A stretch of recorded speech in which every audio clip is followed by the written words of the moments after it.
We sip on tea flavored with righteous indignation, at a touch of honey dripping in our own gluttony, while we slowly speak the dialect of hunger. We claim to be ambitious on solutions, but truth said, we've never met.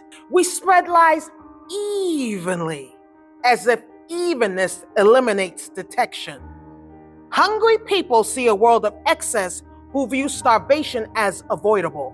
The growth of the need as we do more outreach, we're unable to keep up with that. Community colleges, we're in a unique spot, because a lot of community colleges do not have readily available access to on-site food.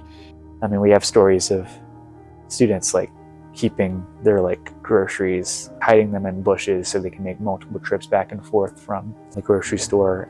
Let's keep in mind that these are students that have to do classes and study and get through the day. Food insecurity among college students is frequently called the invisible epidemic. It is rarely discussed but widely experienced.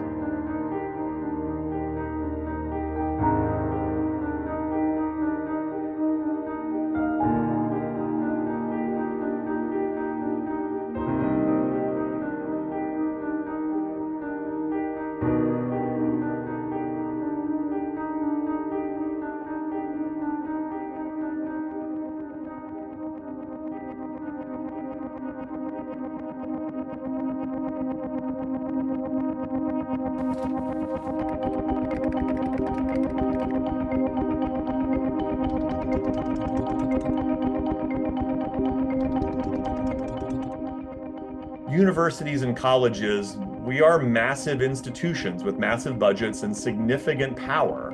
And in a lot of ways, we act like tiny cities. VCU has 30,000 students. That is the size of a small city, and we have the food system of a small city. Ram Pantry is located in the Monroe Park campus, and we are available for all students to come and receive both food in the form of dry goods food and then also cold food, refrigerated food, as well as hygiene products. So deodorant, soap, tampons, things like that. But unfortunately, due to issues in supplying those products, we try our best to make sure that all of those are available all the time. But of course, depending upon supply chains and what is donated, that may vary a lot week to week or month to month.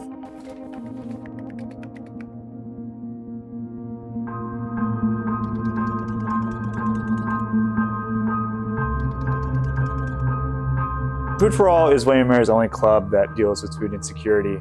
And so the main thing that we do is that we operate what we call the campus food exchanges. And so we have 2 locations of that. We compete for grant funding from the school, and the school lets us operate in Sadler, but we're a student organization like the chess club. We get the same funding as the chess club. I really don't think that we are meeting the need, to put it quite frankly. And part of it is because William & Mary is seen as this prestigious elite university. And so if you are not within the mold of a typical William & Mary student who comes from a more upper class or upper middle class background, kind of fall through the cracks.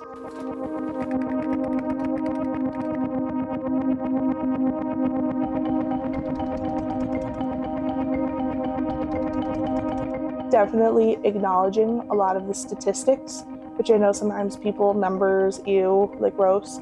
From the students that we polled, which was about 1,200 students, 38% of them were experiencing food insecurity, and that's about the national standard of college students experiencing food insecurity. A lot of those are overrepresented in first-generation students, students who are immigrants, students of color, students have a background as being a veteran or disabled, and students who can't get enough food have a really steep decline in their academic quality. Their grades kind of drop, they feel less engaged. It's also horrible for your health to not be eating healthy food.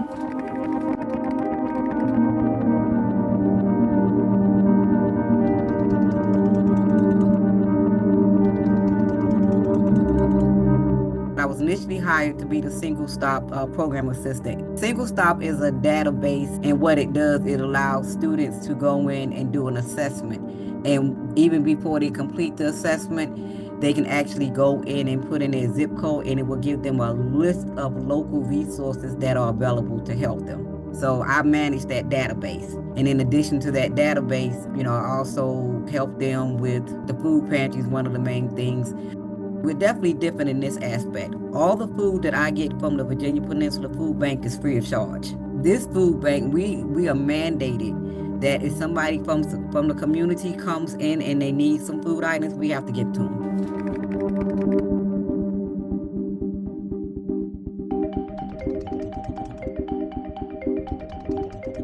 We have three separate campuses, first of all.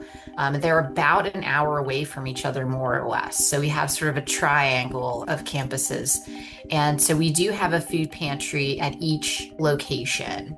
We also do have a lot of local donors. So we have a fridge and freezer in our pantry here at Middletown because just a staff member was like, you need this, I'm going to get you one. But I will tell you, the pantry is not a thing that we typically have a lot of great statistics on in terms of use because we don't require students to have to sign in order to use it. It's in a very open area, so any student, staff, or faculty member can utilize our food pantries at any time. They don't have to prove anything to us, like that they have the need or that they're of a certain income level, so they just come and grab what they need.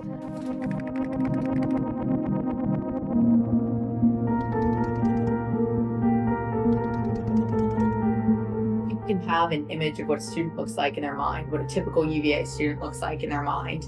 But that doesn't represent the entire school. We are an incredibly diverse and incredible, beautiful mix of people at this institution, and not everyone's need is the same. Sure, there are some people that have never had to rely on food pantry in their life, but there are also people that have been relying on food pantries their entire lives. And it's important that those people also feel comfortable and welcome and feel like UVA is also their home, not just the other group that's had it maybe an easier time. I think that a lot of people don't expect like in classes, like they don't expect for someone else to know the firsthand, like what it's like to be like homeless or what it's like to not have food to eat. And so I've definitely had a few moments like in classes and stuff where I've had to raise my hand and be like, hey, so like I'm actually homeless and I would like to put my opinion out there. And then no one else really says anything after that because it's like I usually only do it when the conversation is starting to go in more the direction of privilege. And I'm like, hey, that's a privileged opinion.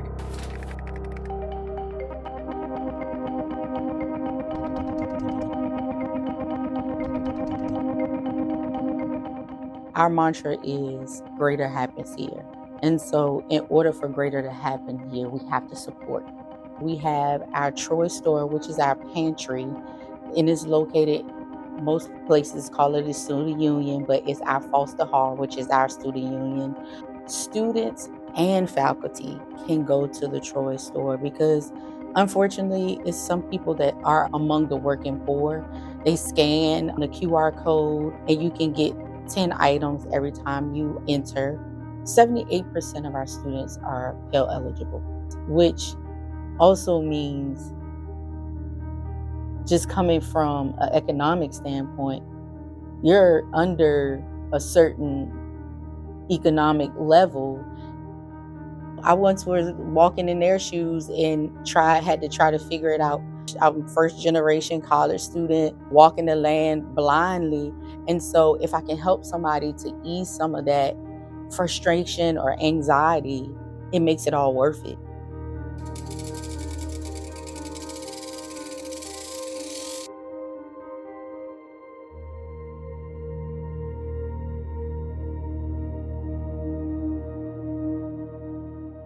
I started to hear about the food insecurity that our students on college campuses and universities face.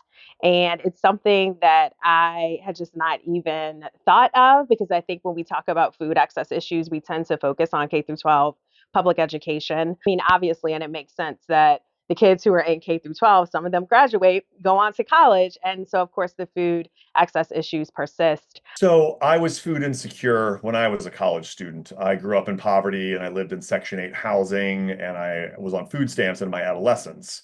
And when I got to college, that situation did not really change. And so I struggled with food insecurity, both as an undergraduate student and then also as a graduate student. And so this issue is near and dear to my heart. When it comes to an issue like student hunger, which obviously is under the much bigger umbrella of hunger, this work is so important because it really breaks down such a large issue into such a digestible way to process it. We believe that college student hunger is a solvable issue. Like, let's start there. You know what I mean? Like, when you think of world hunger, you think of hunger, you're like, oh my gosh, we can't do this. What are we gonna do? Where do we start? You know, and we're like, okay, well, we're swipe out hunger. We're starting here. We're starting on college campuses. Being able to impact things around you and people around you on that more immediate level can have a ripple effect into local to state to national. So this has been an effort years in the making. Back in 2022, then Delegate Danica Rome from Prince William County introduced the first iteration of Virginia of the Hunger-Free Campus Act. We had some people at the state level that, you know, were just going back and forth with the language and such. That unfortunately under Republican leadership died like 3 days into session. We can't feed everybody. Here comes the lie. We embrace the acceptance that doing nothing is equal to trying. Yet we continuously knit together new excuses with old lies. Failure in a lot of this work is not an end point. It's a point for growth and learning and improvement, and seeing where you can do better. It then got brought back in 2024. Legislators looked at the bill and said, okay, this is a fine initiative, but we really don't believe that this is needed or an issue on Virginia campuses. So instead of passing this, we're going to instruct the State Council of Higher Education in Virginia, SCHEV, to study food insecurity on Virginia's campuses. They came up with a few recommendations that I think are basic cost-effective measures that we can take. Making it clear that those resources are available to anybody on campus, regardless of need. I think that's really important.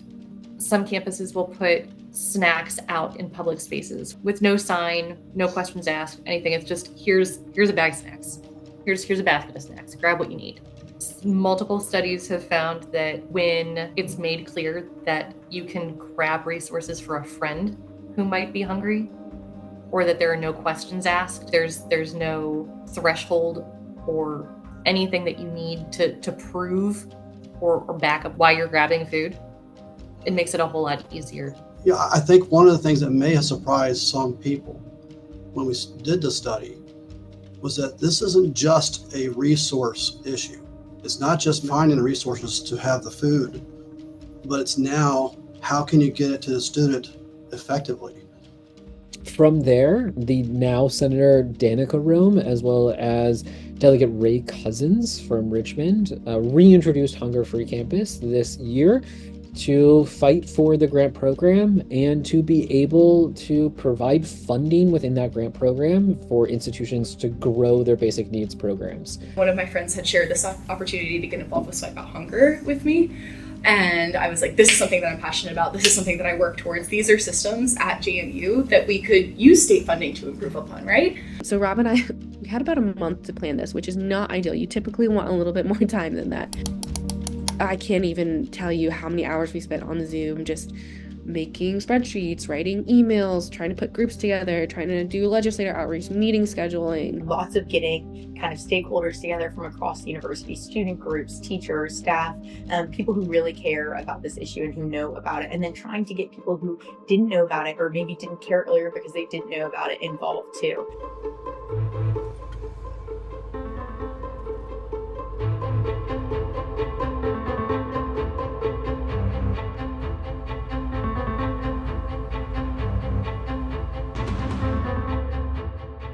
Fired up? Ready to go!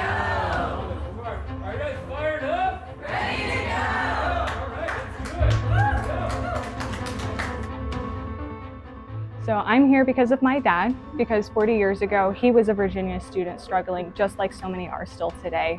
And even though he was a student in the 80s, not much has changed in terms of the resources available to students and the institutional support available. I am really grateful for all the advocates who are joining us today so that we can make sure that at every single college, public and private in Virginia, whether it's community college, whether it's standard, regular, good old-fashioned college way Ma used to make it, or if it's a university, that we have fully stocked food pantries that any student can access at any time that they are hungry.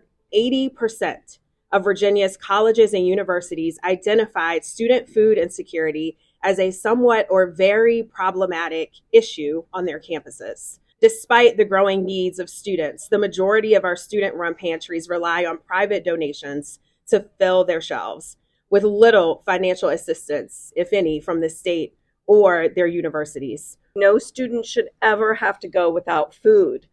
Hunger is not just a physical problem, it's a barrier to success, to opportunity, to education. How can you possibly study if you have a grumbling belly and you don't know where a next meal is going to be coming from? Students experiencing food insecurity are 3.5 times more likely to drop out of school, have lower GPAs, and face increased challenges with mental health and overall well-being. Healthy eating is a basic human right, not a luxury.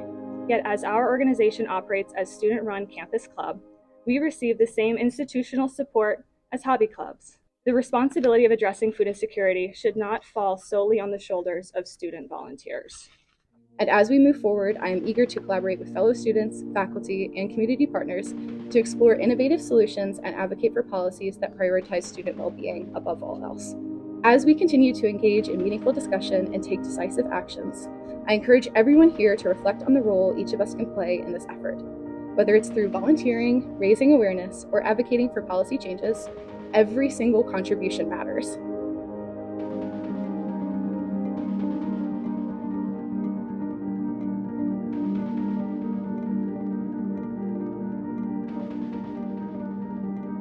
Yeah, it was a blast. I mean, honestly, it couldn't have gone more perfectly, but I will say it never goes the way you plan it. You'll go in, they'll tell you about an issue, and they would have never known about it. And they're just so both upset that it's happening and so excited to try to work to come up with a solution. Getting some good, strong bipartisan support, for these recommendations, I think that was really key to making sure that we were minimizing opposition. It takes a lot of grit. It takes a lot of annoying people with emails and text messages and follow-ups. It takes being yelled at by elected officials and they endlessly thanking them when they finally do what you ask them to do. On Monday, I think it's dead. On Tuesday, it's alive. And we're going to give them money out of our budget to set up a grant program for people who are in college that are hungry, and we got people starving on the streets of Richmond. I think it's the wrong use of money. On Wednesday, it's going to pass. On Thursday, it's dead again. We have a great budget, and this is a solid part of that great budget. Why is this included? Because if the universities and colleges in question had actually done this themselves already, we wouldn't have to solve the problem. The state colleges in Virginia, in the Commonwealth, have billions of dollars in endowment. The majority of Virginia students are actually enrolled in our community colleges. They are constantly asking for donations in those pantries. Every 10 minutes, I feel something completely, I don't know what's going to happen. Are the senators ready to vote? Ayes 37, noes 3, the bill passes. I just kind of screamed. Was my honest reaction. I was like, oh my gosh. It passed. I can't believe it actually passed. We did this. It happened. Was just pure excitement. And just kind of relief that something that we did led to such an incredible change. So at least in the first year, $500,000 have been set aside for Virginia colleges and universities to opt into. I think it's an excellent bill because, like I said, we have a lot of non-traditional students here on this campus. A lot of them are single parents, but because groceries are so expensive right now, people just can't afford to keep food on the shelves for them and their families. So if you're a student and, you're trying to come to school and you're concerned about your children, whether they have anything to eat, you can't really focus on your schoolwork. It's a huge blessing that students can come in and get what they need, not just for themselves, but for their family members, especially, as I call them, the little people at the house, their children. And then almost immediately after that, it was a snap of, okay, well, what's the next step? What are we going to do next? And no more pretty phrases for ugly things. Starvation is not food insecurity. It's death breathing insecurity? Our appetite for synonyms seems high. Let's make sure we are not using gentleness to avoid saying words that sting. Starvation is a life insecurity. Action is the cure, but we're too busy slicing up excuses while hungry people look at an empty plate full of indecision. Something that has been frustrating to students, institutions, policy experts alike for a long time now is the fact that it's already so difficult for students to access SNAP benefits. When the program was first designed in the 70s, it was intentionally done in such a way as to exclude some college students. Take it as you will, but the thought at the time was that students get help from their parents. So my mom has kind of like dropped contact with me a bit when I came out. So she just doesn't really support it at all. So it's kind of just been me and like my stuff, what money I can get my hands on. I've had a lot of help with from my teachers from high school because they were wonderful. So like if I ever tell them like, hey, I don't really have any money, but like I kind of need to like wash my laundry or like buy food or something, they've been really, really nice and sweet and helpful, and they've like given me money and stuff like that. But aside from that, it's just like kind of dining hall food. A full-time college student who manages to qualify for SNAP, and there's a lot that goes into being able to qualify. If that student receives more than 50% of their meals via a meal plan, and that's accounting for a 21 meal a week calendar, if more than half of those meals are coming from a meal plan, the student is automatically ineligible for SNAP. And that's not something that is made widely known, and it's not something that always occurs to an institution while they're trying to help their students. They're not just blowing their lives away. I feel like that's one of the wrong stigmas that people always put out there, that you're just screwing up, you're not doing that. It is people that work hard every day. Students that go to school and work 2 and 3 part-time jobs to make ends meet, to pay tuition and those things. I'm helping a young lady now. She is in C campus, so she does get assistance with childcare, but she just lost her housing. So her and her daughter have been staying in a hotel over the semester. And she said, hey, Ms. Tamika, I just don't have any more money to pay for a hotel. Having to choose if I feed myself and my child or if I have somewhere to live is hard, especially when you don't make money. You know, majority of them aren't making a great deal of money, but they're doing the best that they can. Prices of everything is going up. People losing their benefits, where some people had SNAP and now they don't have SNAP. Even prior to the government shutdown, people were beginning to lose benefits. It's a vicious cycle. And sometimes, like she said today, I felt like I fell down a rabbit hole and I don't know how to get out, but I'm trying my best. It's those things also that like tug at your heart. Like, what do we do? Is just bigger than us. When you're looking at, what do we have to offer? We can't lump a food package or a meal plan into a tuition bill like a 4-year college can. We just don't have the capacity to do that. And we don't have the actual places to purchase food like you would in a 4-year institution. We just are under-resourced in that way at a lot of community colleges. And so, if you had looked at what the philosophy of community colleges was in like the 1980s and the 1990s, even the early 2000s, the philosophy was, this is where you come to learn. This has nothing to do with, peripheral services like food insecurity or counseling or mental health needs. These are not things that community colleges are responsible for taking care of. Well, the philosophy has really changed dramatically since then. So we're trying to, always adapt and to think about, besides learning resources, what are the things that students need in order to be successful? So we're behind the curve when it comes to 4-year institutions in that capacity as well, because many 4-year institutions, as you know, they have these centers already. They have places where people can go to identify their needs and to get help immediately. In terms of stigma around food insecurity among college students, part of it is that people don't necessarily know that they're even experiencing food insecurity in the first place. Like, I think it's so normalized among college students to just like be hungry or like not eat or skip a meal or a few or things like that, where people don't recognize that like that is a form of food insecurity.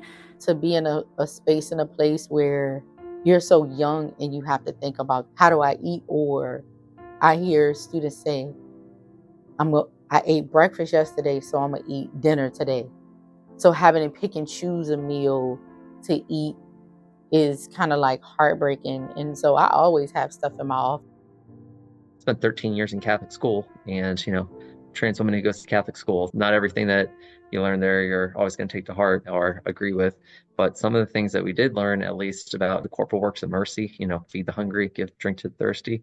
I thought that the same people right now who are advocating for their set of religious beliefs to be implemented as law at the national level would understand what the corporal works of mercy were, and that we're not supposed to judge people because they're hungry or thirsty. Key thing that we would recommend is trying to normalize offering and accepting help. And it doesn't necessarily have to be an overt request for help. The number one reason why students on a college or university campus won't seek out support is because they're worried that someone else might need it more. And that's even while they're in the midst of experiencing food insecurity. They are just as deserving of some kind of assistance as anybody else. You gotta find one person that you're comfortable talking to. Even if going through like different people, you are uncomfortable with most of them, there's eventually gonna be someone that you can relate to that like works in that area. There's usually only one person in the food pantry, and then they're usually really nice and quiet. They don't really like stare at you or watch what you're taking or anything like that. So that was something I was actually kind of scared about when I first went in there, was if they were gonna like count my stuff when I walked out or anything like that. But they don't. They just kind of let you walk in and get what you want. So it's not like an embarrassing thing or like a all eyes are on you thing. It's just like a you get the help that you need type of thing. If you don't want to talk to someone directly, there's also like all the websites and stuff. The best thing that you can do to immediately address the issue is go see if you're eligible to enroll in SNAP. The program still exists, so go get enrolled. Like, as it is right now, it's still there. Go get yourself enrolled in it if you're eligible. College students have one of the lowest, if not the lowest, enrollment rates of eligible demographic groups of all people in the country, because number one, they don't know that they're eligible in the first place. Number two, they don't know about the program. I think that people should just treat it like any other resource. Sometimes you need to go to the therapist, or sometimes you stop at the pharmacy to pick one thing up. Maybe you don't need to get a prescription filled all the time from the pharmacy, but people swing by the pharmacy all the time. So I kind of just want it to be something that everyone can use. My second year at the pantry, someone left like a little anonymous note, and it just said, "Thank you guys so much for operating. Because I could get my groceries here, I got to get my medication this month." And that was so upsetting to me. That was so inspiring, and just to be able to alleviate like $50 of groceries so someone can pay for their $50 prescription was like, that's why you do it. That's why you put it in the work. And so I think that's always kind of sat with me, is even if some days are frustrating or I get overwhelmed with things going on, it's like, oh, at the end of the day, this is going to benefit someone. And I'm not sure, I know some people directly who, but I don't know a lot of the people it will also benefit. So I'm just grateful to be able to provide service. Starting off with what can I do locally in my own community with my own people who I see on a day-to-day basis on my own campus can be a really grounding place to sort of set that foundation and still like keep the hope alive, keep it going, and feel like, yeah, there are people who still care. We just got some testimonials in, but one of them, in its simplicity, really stuck with me. It said it comes right on time in between paychecks. And oh my gosh, I just remember being a college student working at Cracker Barrel and being in between those paychecks and being like, I guess it's pasta for the third time, and I guess it's butter because I'm out of sauce. And I vividly remember that, and that one really stuck with me and frankly made me cry. I think I really pull from the fact that I was one of those kids. I lost a lot of support when I was in college, and I was just completely on my own. So I kind of had to go through a lot of the steps that our students are going through. So I pull from that experience a lot of what I needed to hear in those moments and what I wanted to hear in those moments, and I didn't necessarily hear. That's how I keep up hope, because I know everybody that's employed here at this college, they're all here to help the students. And that makes a big difference when you're working for people who are actually here to be a blessing and to anything they can do to help these students get across the stage. So if I go to the food bank and I see one of those big old deep boxes and it is full of granola bars, I get excited, because I know the students are going to be excited, because I bring a box of granola bars back and we break them open and I put them in baskets, so everybody can get some. If you just need a snack, come in and get 2 or 3, whatever you need to get you through the day. I count it a blessing to get up every day to be able to help somebody. I count that as a blessing. My message to our students who are struggling with this is to just, let them know that we see you, we are here for you, we support you. I know that hunger can be a stigmatizing factor. It can be alienating as well. And so just want them to know that you are supported and we are working hard for you here in the General Assembly. Nihilism is not good public policy. It makes for fantastic lyrics and music. It's actually a really good outlet for you to tap into a darker side of yourself, to allow you to express those insecurities and fears and vulnerabilities. Don't express that through how we're giving back to the community here. I mean, you can be like me and wear a Apocalyptica hoodie, and finish cello metal, and you can still go out to a food pantry and go help people, and go make a donation. I would just also remind people that Virginia General Assembly is a public body. Come and talk to us. It's a lot easier to talk to your state legislator than it is to talk to members of Congress, that's for sure. And I talk to members of Congress for a living when I was a reporter. Come to Richmond, come testify in subcommittee, come testify in full committee for bills, come talk to legislators in their offices about the bills that are important to you, including food insecurity, and tell them why this matters to you. Because, look, we're elected to serve you. That's our job. Well, you always have people say, oh, I don't want to take up your time. We were elected for you to take up our time. So if you're hearing this message on a campus that doesn't already have a food pantry, you should push your administration to start a campus food pantry, because they could get part of that $500,000 specifically to buy food. This is the first time that the state of Virginia, and the federal government doesn't do this, so this is the first time that the Commonwealth of Virginia has specifically set aside dedicated funding just to buy food for college food pantries. So this should create a stable pipeline of food to universities and colleges that opt into this program and launch food pantries if they don't already have them. So We just were speaking with this mom the other day. So she had come back to school. She'd been out of the academic pipeline for 10 plus years. She graduated from high school, got some random jobs here and there, and eventually became pregnant and then became a mom, and just found herself at probably the lowest point in her life, and just was signing up for classes here at Laurel Ridge. Wasn't really expecting anything. And she has turned into one of, I think, the biggest advocates for the student support programs here, because we linked her to everything. But I think the thing that's most important for her is that she brings her kids on campus with her a lot. She's like, I'm not just doing this, my kid is seeing me do this, which is super important, right? Because it's setting the bar now for the next generation. I mean, transformational, right? Students who are from low-income families, or students who are first generation, or students who have those housing insecurities and food insecurities, when they come to this college, they are making the radical move to not just change their own lives, but their family's situation, their community's situation. And that's huge. That's powerful. The pathway that this funding provides students and community members is endless. If we provide a student with a few meals, that will enable that student to then go on and stay in school, earn their college degree, enter the job market, earn more money, and bring generational wealth. And that is the special thing about doing economic justice work such as this, is that we don't see that down the line, but for every dollar that we fight for and that we're able to get onto our campuses to serve students, 10, 15, 20 years from now, there's an entire generation who was lifted up because of that single first domino to fall. Empty stomachs are not looking for empty words. We need long-term, right now solutions. Let's plant fruits and vegetables and let freedom be the gardener. There's hope with supporting each other. Allow people to pick fresh fruit in their community greenery.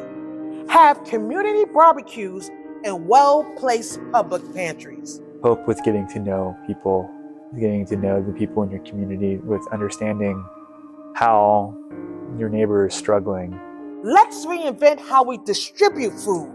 Make it easier to ask without asking. There is hope in providing meals and sharing a meal and eating a nice meal together.